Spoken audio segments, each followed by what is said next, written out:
Talks on Collaboration with Skora Cimsa Uner is here.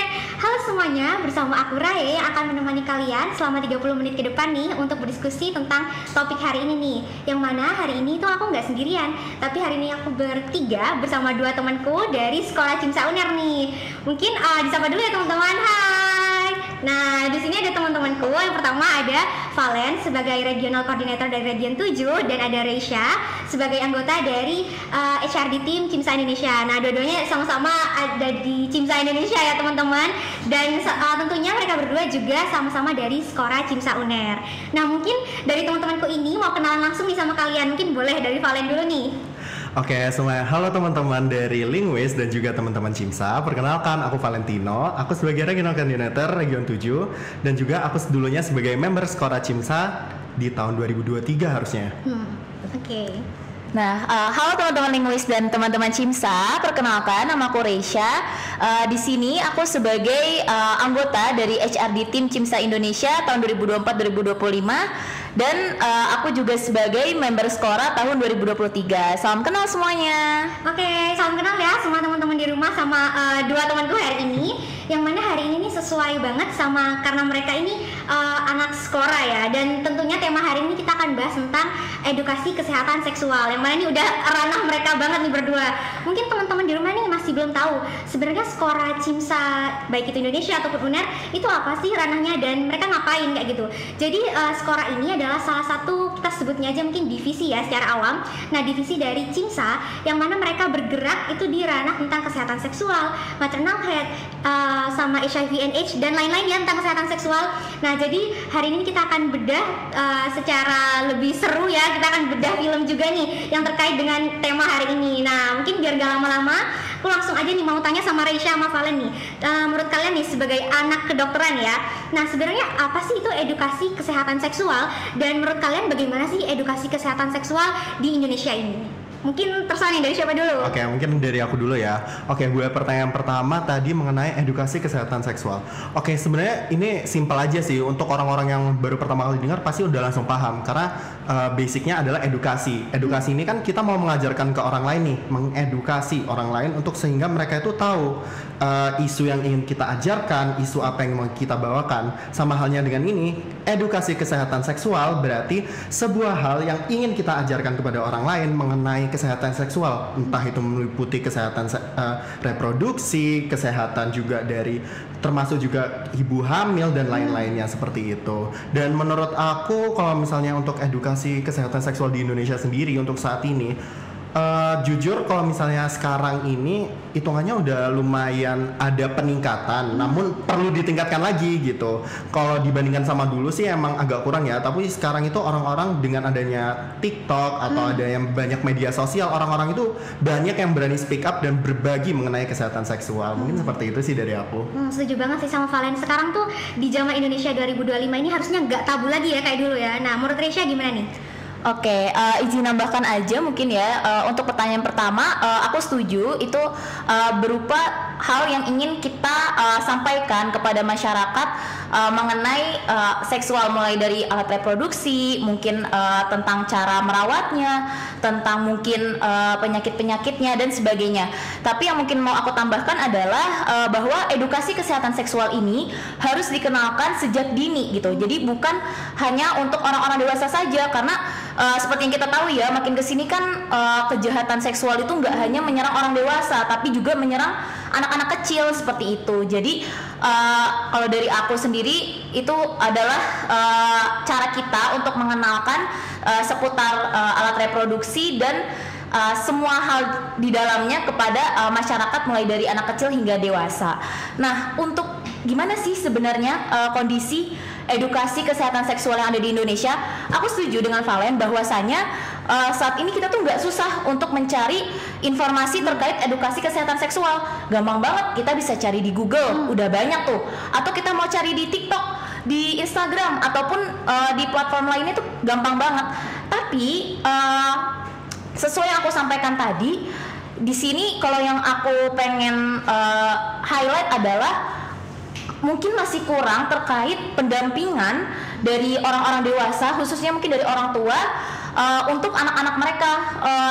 dalam mengakses edukasi kesehatan seksual ini gitu. Kan berbeda-beda ya. Mulai kalau kita mau ngasih materi edukasi kesehatan seksual itu, kalau ke anak kecil mungkin kita mengenalkannya apa, ke remaja kita mengenalkannya sebagai apa, dan juga ke orang dewasa sebagai apa. Nah, mungkin yang masih kurang di Indonesia itu adalah pentingnya pengawasan orang tua gitu, supaya anak-anak kecil ini yang sudah mulai pinter main HP, yang sudah mulai pinter buka gadget, itu nggak salah langkah dalam mengakses informasi yang sudah ada ini gitu. Jadi supaya informasi ini tetap tepat sasaran seperti itu. Ya setuju banget ya sama Resya ya, karena sekarang banyak banget teknologi yang udah bisa diakses sejak dini gitu. Jadi kita juga harus berhati-hati mulai ya sejak dini itu tadi gitu ya. Nah sekarang aku pengen mengulik nih, kalian kan sebagai mahasiswa kedokteran nih, apa sih andil kalian nih terhadap edukasi kesehatan seksual ini? Gitu.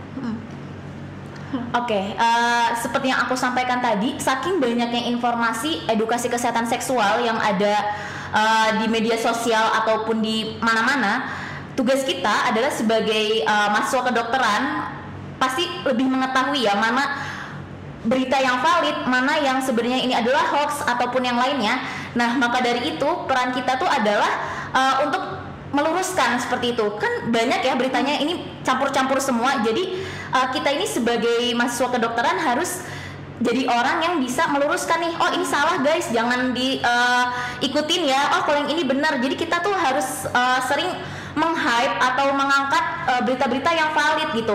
Kalaupun memang kita nggak bisa bikin bentuk edukasi, setidaknya kita bisa mensupport edukasi-edukasi yang sudah ada dan yang valid gitu. Jadi kita angkat supaya itu nih yang naik, jangan yang hoax-hoaxnya aja gitu yang beredar. Kalau menurut aku seperti itu. Kalau menurut kalian gimana nih? Oke, mungkin aku sedikit nambahin dikit doang sih. Kalau menurut aku, karena hitungannya kan kita mahasiswa kedokteran, hitungannya kita itu punya sedikit privilege buat mengakses data-data ini lebih dalam gitu, buat mengenai apalagi isu ini kesehatan seksual. Kita pasti mahasiswa kedokteran tiap hari lah kita udah dipapar kan dengan isu-isu seperti ini.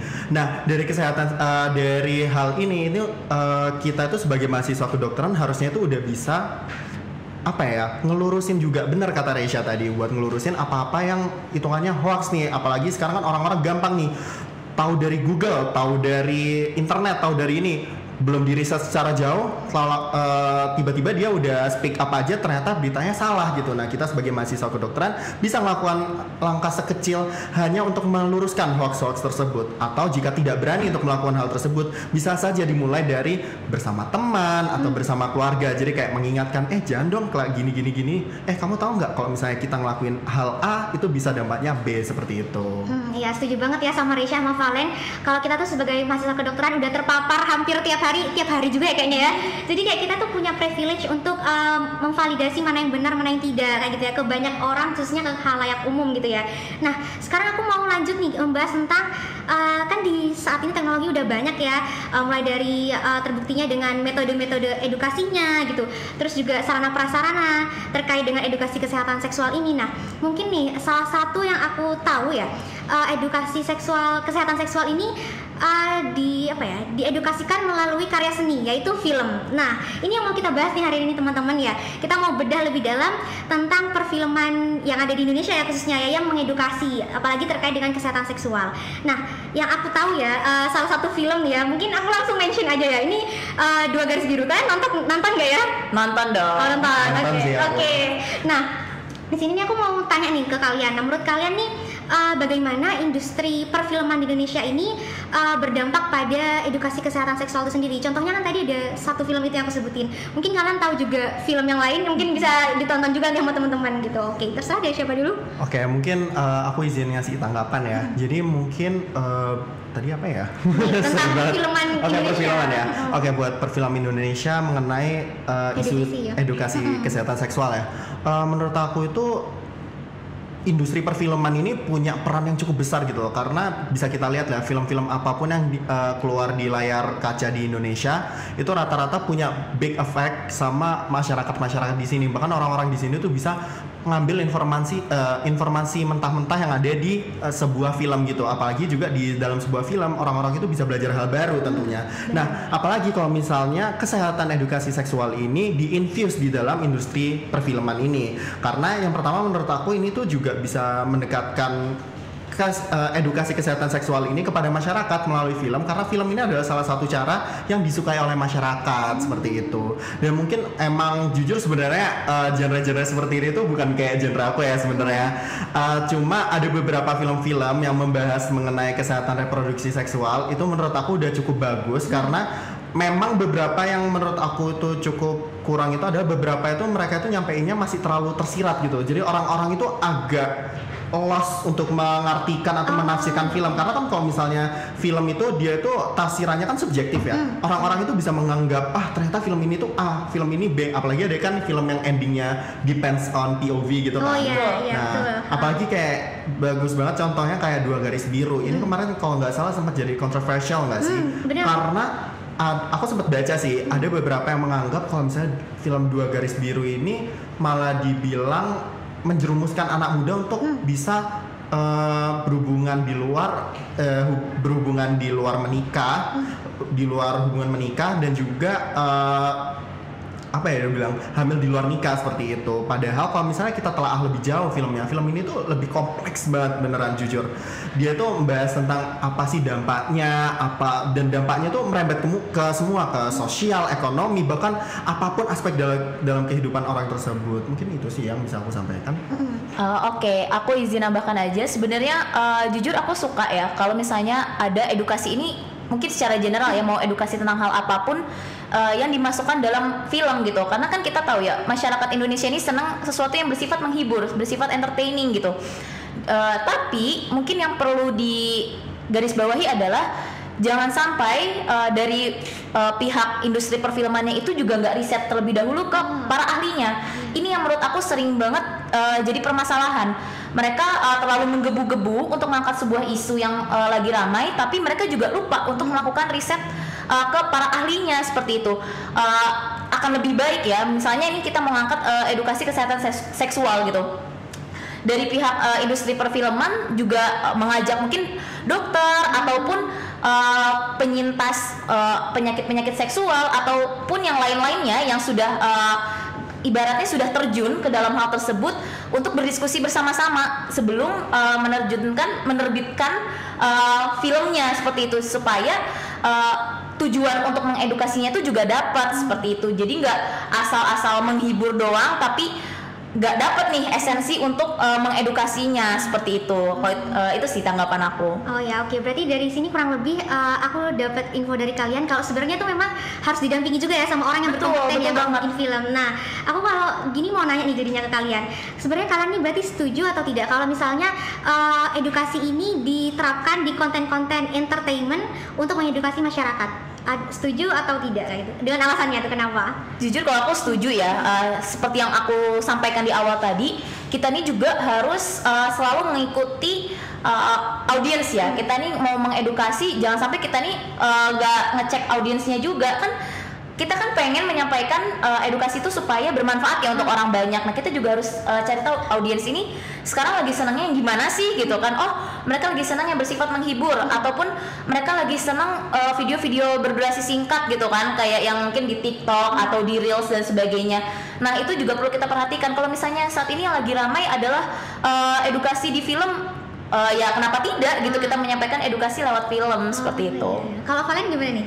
Oke, kalau misalnya aku jujur setuju banget. Apalagi dengan banyaknya media ini kita juga bisa menjangkau sebuah audiens yang lebih besar ya di sini. Cuma emang benar banget beberapa poin-poin itu harus dipikirkan karena edukasi kesehatan seksual ini dia itu tafsirannya atau kayak pandangan orang terhadap hal ini tuh masih kayak beda-beda gitu loh, banyak banget POV-nya. Jadi kalau misalnya kita nggak berhati-hati, misal nih ya nggak mungkin dong kalau misalnya kita membuat video edukasi nih mengenai kesehatan seksual, kita upload di TikTok. Nah, TikTok itu sasarannya kemana sih? Umur berapa? Siapa yang bisa akses TikTok itu? Nah, kalau misalnya kita nih bahas sebuah edukasi kesehatan seksual yang hitungannya pengennya kita bahas ke sebaya pun mungkin kira-kira umur remaja lah 15-20 tahun misal, tapi ternyata edukasi tersebut diterimanya oleh anak di bawah umur gitu. Nah, itu kan agak sangat sebenarnya itu gak apa-apa. Cuma kayak agak disayangkan kan ada beberapa bahasa-bahasa yang dilakukan edukasinya itu mungkin agak susah diterima oleh anak di bawah umur, sehingga mereka akan menafsirkannya hal lain dan hitungannya kita malah jadi menjerumuskan mereka ke hal yang buruk. Padahal nggak seperti itu. Makanya edukasi kesehatan seksual itu juga sebenarnya tricky karena kita tuh juga harus tahu siapa audiens kita.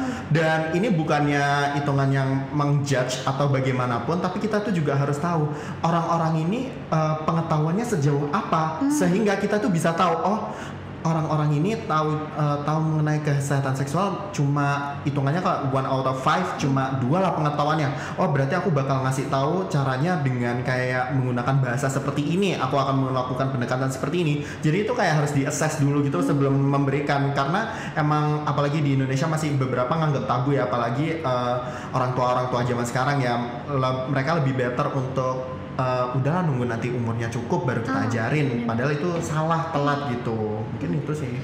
Izin nambahkan juga ya, benar banget. Jadi seperti yang aku sebut di awal juga, perlunya kerjasama dari orang tua, dari tenaga medis ataupun guru-guru terkait edukasi kesehatan seksual ini. Mungkin kita sebagai mahasiswa kedokteran dan mungkin guru-guru di sekolah ataupun orang-orang ahli di bidangnya itu, ya tugas kita adalah menyampaikan informasi. Nah, tugas orang tua adalah membantu anak-anak ini untuk menerima informasi itu, dipilah-pilah lah sama orang tua gitu kan. Mana nih yang untuk anak usia sekian, mana nih yang untuk usia remaja, seperti itu. Jadi kalau misalnya kita semua bisa saling berkolaborasi, pastinya tujuan kita untuk menyampaikan edukasi kesehatan seksual ini bakal tercapai secara maksimal kayak gitu. Iya, setuju banget ya sama Risha sama Valen ini. Nah, jadi kan tadi yang harus masih banyak PR ya sebenarnya ya. Kita harus juga riset gitu. Kita harus tahu sasaran target kita tuh siapa kayak gitu ya. Nah, mungkin nih kan karena kalian sebagai mahasiswa kedokteran ya. Misalnya nih kalian mau bikin konten edukasi seksual, terserah itu mau bentuknya short movie kayak apa, yang penting kayak tadi ya entertainment. Nah, menurut kalian selain tadi bilangnya apa tadi, mau riset dulu ya, terus harus tahu target sasarannya. Menurut kalian nih apa yang penting yang harus diketahui orang-orang nih buat mengedukasi orang lain, itu penting yang selain tadi riset sama tahu target sasaran. Nah, selain itu harus apa yang penting biar orang-orang nih nggak sembarangan ngedukasi orang lain gitu. Jadi kayak jatuhnya sok-sokan dan menjerumuskan tuh tadi. Nah, jadi apa yang penting harus dipegang untuk membuat konten terkait edukasi kesehatan seksual gitu.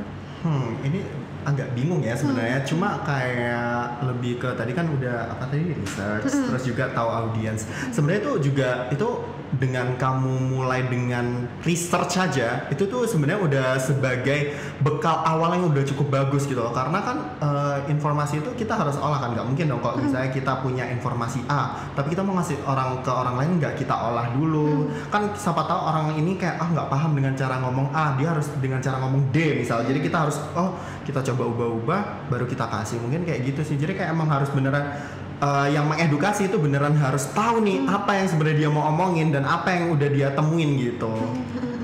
Sebenarnya kalau untuk riset ini, menurut aku riset itu luas ya. Selain kita riset audiens, kita juga mungkin riset cara penyampaian. Yang paling penting adalah riset informasi yang mau kita sampaikan.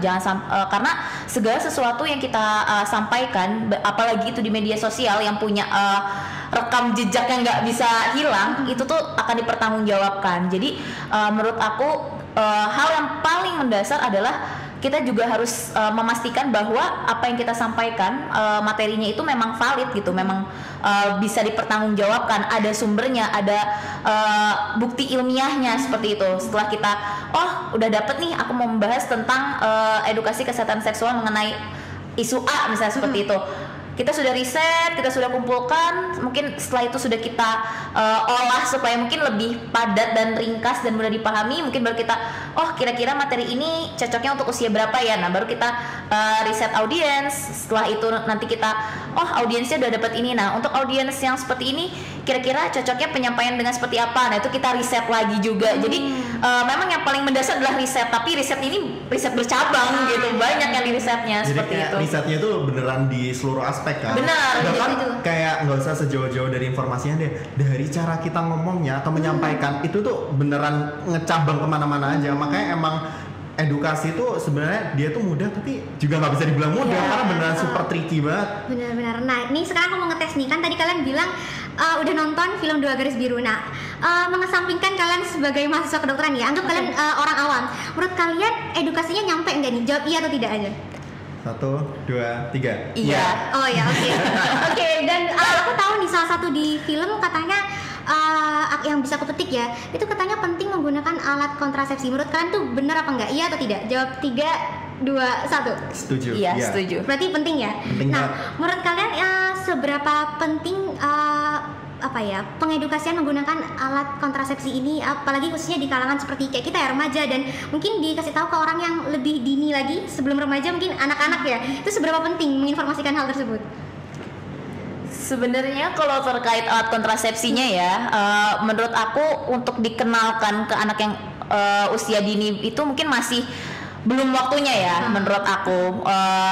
Tapi mungkin bisa kita mulai dari usia remaja seperti itu. Seperti yang kita tahu, kita ini memang sulit untuk memberantas free sex atau seks bebas. Itu mungkin untuk memberantas sampai habis, sampai ke akarnya itu sulit. Jadi hal yang bisa kita lakukan adalah meminimalisir dampak dari seks bebas tersebut. Nah, salah satunya dengan cara apa? Dengan cara menggunakan alat kontrasepsi. Maka dari itu kita juga harus mengenalkan nih ke mereka. Oke, kalau memang mereka mungkin masih sulit untuk meninggalkan seks bebas, karena itu kan memang harus dari diri sendiri ya, ibaratnya seperti itu. Setidaknya jangan sampai ketika mereka sudah seks bebas, mereka terkena penyakit, menyebarkan lagi kemana-mana. Nah, maka dari itu kita harus putus tuh penyebarannya dengan penggunaan alat kontrasepsi. Itu yang harus dikenalkan. Dan biasanya sasarannya itu kan memang dari usia remaja ya, yang mulai kasarannya mengenal cinta, mengenal gejolak-gejolak asmara seperti itu, yang Cinta monyet. iya, ibaratnya yang kesenangan sesaat lah ya saat itu. Jadi supaya mereka tahu nih, kalau misalnya memang andai kata memang mereka harus melakukan itu ya, ibaratnya seperti itu, ya jangan lupa untuk menggunakan pengaman gitu, supaya ya setidaknya mereka udah melakukan satu kesalahan, jangan sampai ada kesalahan lain yang muncul seperti itu. Nah, ini aku mau nanya ke, tadi kan Reisha yang jawab ya, aku mau nanya ini ke Valen. Menurutnya Valen, gimana tanggapanmu terkait dengan pembagian alat kontrasepsi, mungkin kondom secara gratis kepada masyarakat? Menurutmu gimana? Oke, jujur ini agaknya berat banget ya saya dibahas ya. Oke, menurut aku tadi bener ya. Mungkin aku agak merembet sama Reisha tadi karena ini pembahasannya hampir mirip ya. Karena menurut aku emang yang poin awal yang sempat disebut Reisha, kalau misalnya kalau dia anak umur di bawah umur dibahasin tentang kondom atau alat kontrasepsi, kan mungkin mereka kayak, hah, apa itu? Malah nantinya mereka cari tahu, akhirnya terjerumus gitu kan, nggak ada yang tahu kan. Nah, makanya edukasi seksual itu tuh punya tahapan-tahapannya gitu loh, tiap umurnya, tiap jenjangnya gitu. Misal untuk anak kecil, mereka harus diajarin nih apa bagian-bagian yang tidak boleh dipegang, bagian-bagian apa yang harus ditutup, harus dijaga, seperti itu. Nah, lalu berikutnya tadi untuk tentang pembagian kondom gratis ya. Oke, jujur sebenarnya ini tuh pros and cons ya menurut aku. Secara advantage-nya, bener kata Reisha, kalau misalnya free sex itu susah banget gitu loh, mau dipungkiri, sorry banget. Free sex itu susah banget gitu loh untuk diberantas. Sorry. Agaknya nggak bisa kata-kata ya, sorry banget. Jadi dia tuh susah banget ya untuk diberantas, karena kalau misalnya sampai sekarang atau sampai detik ini kita tuh fokusnya cuma memberantas free sex-nya, nggak bakal berhenti, dan permasalahan itu bakal terus berlanjut. Apalagi bisa kita tahu ya sekarang dari free sex saja itu dampaknya apa? Hamil di luar nikah, penyebaran penyakit seksual, dan banyak lagi dampak yang buruknya gitu kan. Nah, gimana sih caranya kita buat ngeredain itu? Ya itu dengan menggunakan pengaman tadi, benar. Cuma sayangnya kalau misalnya kita sekarang bilang ya kalau mau bagiin kondom gratis, kalau misalnya pembagian kondom gratis itu ya harus tepat sasaran juga gitu. Iya. Karena ini masuk ke konsnya ya, kalau misalnya dia dibagikan secara bebas, kita takutnya orang yang nggak pernah punya pikiran untuk free sex malah mau melakukan free sex gitu. Malah jadi pemicu, malah men-trigger ya. Jadi kayak sebagai contohnya ini mungkin ada beberapa, misalnya ada program kayak ada yang tahu nggak VCT tes. Ayo, ada yang tahu nggak nih tentang VCT? Ya, mungkin bisa dicari ya teman-teman, biar nanti nyambung bisa pembahasan kita. Sebenarnya mungkin singkat aja, VCT itu kayak tes buat mengetahui apakah orang tersebut mengidap HIV atau tidak gitu kan. Nah, beberapa program-program yang dilontarkan tentang tes VCT ini biasanya dibarengi dengan pembagian kondom gratis gitu. Jadi itu kan tepat sasaran ya. Orang-orang yang datang untuk tes HIV rata-rata berarti adalah orang-orang yang pernah melakukan atau mau melakukan sebuah prevention untuk mengetahui apakah dia sebenarnya terjangkit atau enggak gitu ya. Dengan kita melakukan memberikan kondom gratis kepada orang-orang yang melakukan tes tersebut, berarti kita udah mulai meminimalisir dampak buruknya melalui orang-orang tersebut. Nah, dari orang tersebut mungkin nanti orangnya bisa mengedukasi teman-temannya, dari teman-temannya saling mengedukasi akhirnya menyebar. Nah, dari situ permasalahan yang utama, salah satu masalah seperti dampak buruk dari free sex bisa kita kontrol. Jadi kita tuh jangan kayak gengsi banget mau ngontrol semua, ya nggak bisa. Kita harus kontrol pelan-pelan. Misalnya ini kan masalahnya gede banget ya. Kita ambil dari yang ujungnya dulu. Ujungnya kayak masalah hamil di luar nikah apa sih permasalahannya? Oh, karena free sex tidak pakai pengaman. Ya udah kita kasih pengaman, otomatis kita hilang nih masalah hamil di luar nikah. Penyebaran penyakit seksual, menular seksual. Kita apa ya penyebab utamanya? Oh, free sex tapi dia nggak pernah tes, dia nggak pernah pakai pengaman. Ya udah kita kasih pengaman, akhirnya terpotong rantai itu tersebut kan. Jadi kita akan ditinggalkan dengan free sex yang belum kita kontrol ini. Akhirnya kalau misalnya kita udah kontrol dampak-dampak buruknya, kita tuh bisa dengan lebih mudah untuk mengontrol free sexnya ini. Itu nggak sih? Iya, setuju banget ya sama Risha sama Valen. Kayaknya memang kalian berdua emang udah into to the topic banget ya, udah emang skora banget gitu ya. Nah, ini aku sekarang mau nanya secara singkat, jawab fakta atau mitos ya. Kalau menurut kalian nih, fakta atau mitos terkait dengan penggunaan alat kontrasepsi ini bisa membantu perencanaan keluarga? Fakta atau mitos? Fakta. Mungkin dari salah satu di antara kalian bisa sebutin alasannya, satu kalimat kayak nggak apa, nggak usah terlalu panjang mungkin. Kalau kenapa itu bisa fakta? Dia tuh bisa dibilang fakta karena kondom ya tadi ya. Kondom itu adalah contohnya kondom ya. Dari banyaknya alat kontrasepsi ya. Kondom itu kan salah satu alat kontrasepsi. Nah, alat kontrasepsi itu kan tujuannya itu adalah untuk mengontrol hal-hal tersebut kan. Makanya dia tuh bisa tuh untuk jadi perencanaan, walaupun emang ada banyak kontrasepsi yang punya efikasi yang lebih tinggi gitu. Mungkin seperti itu sih. Oke. Nah, ini kan berarti kurang lebih kita udah dapat ya teman-teman intinya hari ini nih. Karena udah hampir 30 menit ya, Risha sama Valen sama aku menemani kalian buat diskusi tentang materi edukasi kesehatan seksual ini. Nah, aku mau memberikan konklusi sedikit tentang apa yang hari ini udah dibahas. Jadi sebenarnya nih, mulai dari yang awal kita bahas tentang edukasi kesehatan seksual melalui film atau melalui media entertainment yang lain, sebenarnya itu sangat baik ya kalau misalnya kita lihat dari sisi positifnya. Tapi juga kita harus tahu kalau kita tuh perlu riset, terus kita perlu menggandeng orang-orang yang benar-benar ahli di bidangnya supaya kita tuh nggak salah jalan kayak gitu. Dan yang penting buat masyarakat awam nih ya, ada baiknya bertanya biar tidak tersesat ya. Bertanya pada orang yang lebih paham gitu, biar nggak hanya lihat di TikTok, katanya sih ini, ternyata tuh salah kayak gitu. Dan terkait dengan alat kontrasepsi sendiri, tadi sudah dibahas juga ya, itu sebenarnya sangat membantu untuk sebenarnya bukan memberantas, tapi setidaknya meminimalisir angka terjadinya free sex ataupun tadi kayak penyakit-penyakit yang lewat sexually transmitted gitu ya, dan penyakit-penyakit lainnya kayak gitu. Dan mungkin nih sebelum menutup sesi kita hari ini, dari Valen sama Risha masing-masing kasih pesan buat teman-teman linguis dan Cimsa tentang topik hari ini nih, pesannya apa, dan ya supaya setelah nonton ini teman-teman jadi tergerak gitu ya, jadi action kayak oh iya ini benar gitu, dan mereka mungkin bisa memilih dan memilah mana yang lebih baik dan yang tidak gitu. Silakan. Oke, mungkin dari aku untuk teman-teman linguis dan teman-teman Cimsa dan seluruh penonton yang akan menonton podcast kita pada hari ini, jangan malu atau jangan sungkan dan jangan takut untuk bertanya. Itu yang paling pertama. Karena edukasi kesehatan seksual ini bukanlah hal yang tabu gitu. Semakin kita menutup diri, kita mengurung diri, nggak mau bertanya, itu malah bikin kita semakin terjerumus malah ke hal-hal yang tidak baik gitu. Dan mungkin untuk para orang tua nih ya, ada baiknya mulai saat ini kita untuk open gitu terhadap diskusi hal-hal seperti ini, karena yang kita tahu ya saat ini anak-anak kecil tuh juga sudah mulai kepo dengan hal-hal yang seperti ini. Jangan sampai mereka malah dapat informasi dari teman sebayanya yang juga sama-sama belum tahu seperti itu.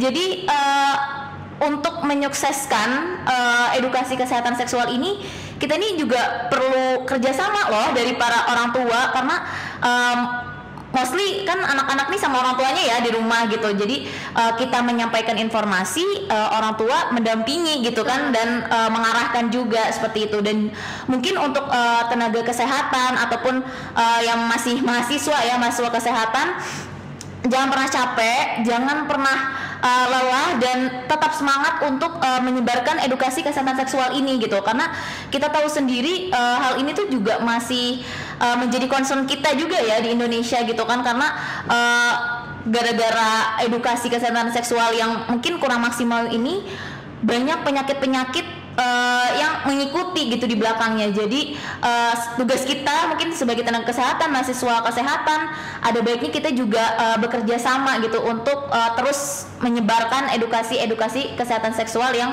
valid dan dapat dipertanggungjawabkan, seperti itu. Ya, oke, ini kayaknya dari Resya udah paket lengkap ya, Valen. Mungkin Valen mau nambahin dikit aja nih. Oke, aku bakal izin nambahin dikit. Mungkin kalau dari aku, mulailah edukasi kesehatan seksual sedini mungkin dengan porsinya masing-masing. Karena menurut aku ini udah penting banget, karena masalah kesehatan seksual ini nggak pernah berhenti dari tahun ke tahun, malah semakin ada peningkatan, dan ini masih belum ditemukan sebuah jalan pintas untuk memberantas ini dengan baik gitu. Dan mungkin juga pesan aku buat teman-teman di sini udah untuk bisa mulai lebih open minded, untuk bisa lebih terbuka untuk akan informasi-informasi seperti ini. Karena informasi kayak gini tuh bukan kita itu mau mesum atau mau yang jorok atau gimana ya, tapi sebenarnya informasi ini tuh berguna gitu loh. Kalau misalnya ada orang lah, kalau misalnya dia dari kecil udah dikasih edukasi seperti ini, kemungkinan dia untuk penasaran atau ingin cari taunya itu kecil.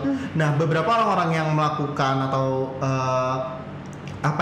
misalnya terjerumus ya itu bahasanya, itu rata-rata itu mereka tuh masih belum mendapatkan sebuah edukasi kesehatan seksual yang secara komprehensif. Jadi orang-orang ini tuh nggak tahu dampaknya, dan mereka tuh ingin coba-coba, jadi pas udah dicoba ternyata nyesel gitu. Betul banget. Jadi itu tadi ya teman-teman, pesan dari Resya sama Valen yang aku harap didengarkan dan dicatat dengan baik-baik ya teman-teman, karena yang mereka omongin ini dua-duanya tadi benar banget, yang sama persis sama yang terjadi di Indonesia gitu. Jadi kita memang membahas lebih ke apa yang terjadi di Indonesia gitu, khususnya di lingkungan kita sendiri gitu ya. Jadi buat teman-teman apalagi di usia remaja, anak-anak, ataupun yang nonton ini mungkin udah remaja akhir ya, tetap harus berpegang teguh kalau misalnya tuh mengetahui info ini tuh bukan sebuah hal yang tabu itu ya. Jadi gak apa teman-teman, tetap cari terus informasinya, jangan takut untuk bertanya gitu ya. Semoga apa yang kita sampaikan hari ini juga bermanfaat buat teman-teman di rumah, menambah informasi dan pengetahuan ya. Udah diaminin ya Maresya ya Pak ya. Oke, kalau gitu teman-teman, kita akhiri pertemuan hari ini. Mungkin jangan lupa buat stay tune terus pokoknya di episode-episode dengan Lingua Talks on Collaboration yang mungkin berikutnya sama Skora lagi mungkin ini ya. Bisa jadi. Iya, atau mau part 2? Iya boleh ya. Sampai kamu udah bersedia. Oke teman-teman, sampai jumpa.